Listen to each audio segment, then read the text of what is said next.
Hey friends, my name is Donna Amidon, and today we're looking at the second half of Acts chapter 18. A few weeks ago, I went to the post office, and while I was there, I struck up a conversation with the attendant. We soon realized we had a couple of mutual friends who attended my church, and as the conversation was wrapping up, I felt a little nudge in my spirit to invite her to church. Well, I hesitated at first, but the thought lingered, so I smiled and said, it's been great talking with you, and I'd love to invite you to come to our church sometime. Well, she looked at me a little taken back and said, "Do you know what?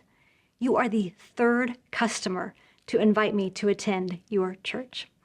What I love about that afternoon is how I was not the first or second, but I was the third customer to invite her to the same church. Those other two customers and I were all part of something bigger. And this is exactly what we've seen in Acts, isn't it? People working together, everyone playing their part to share the gospel. Today in chapter 18, we're introduced to a new person who also spreads the good news, Apollos. Let's see how the Bible describes him. Verse 24 says, "Now a Jew named Apollos, a native of Alexandria, came to Ephesus.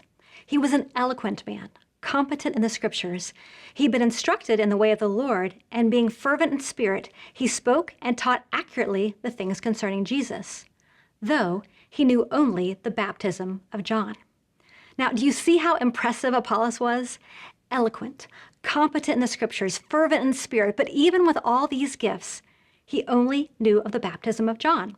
Verse 26 says, "Apollos began to speak boldly in the synagogue, but when Priscilla and Aquila heard him, they took him aside and explained to him the way of God more accurately."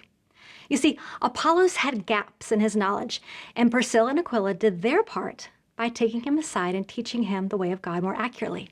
What did Apollos do next?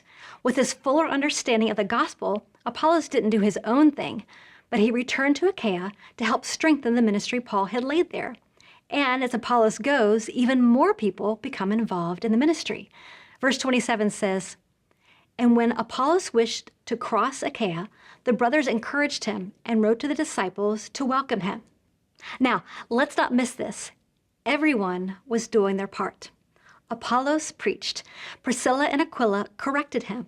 A group of brothers encouraged Apollos to go, and another group of disciples welcomed him. Each person played a role. Some speaking, some serving, some correcting, others encouraging and welcoming. Together, they furthered the message of Jesus Christ. As I think back to that afternoon at the post office, I realize I was one of 3 people who invited that woman to church. And who knows, she might need 3 more invitations before she decides to visit. But that's the beauty of how God works. Each of us plays a part, and together we're part of something bigger. Imagine if each of us followed that nudge from the Spirit. Imagine the lives that could be changed and the joy we would feel knowing that we played a part in someone's journey to Jesus. So, let me ask you, what small step can you take this week? Maybe it's inviting someone to church. Maybe it's offering to pray for a coworker or showing kindness to someone in need. We don't have to do it all, and we don't need to have all the answers. But your small step, my small step of obedience, could be one piece of a much larger story that God is writing.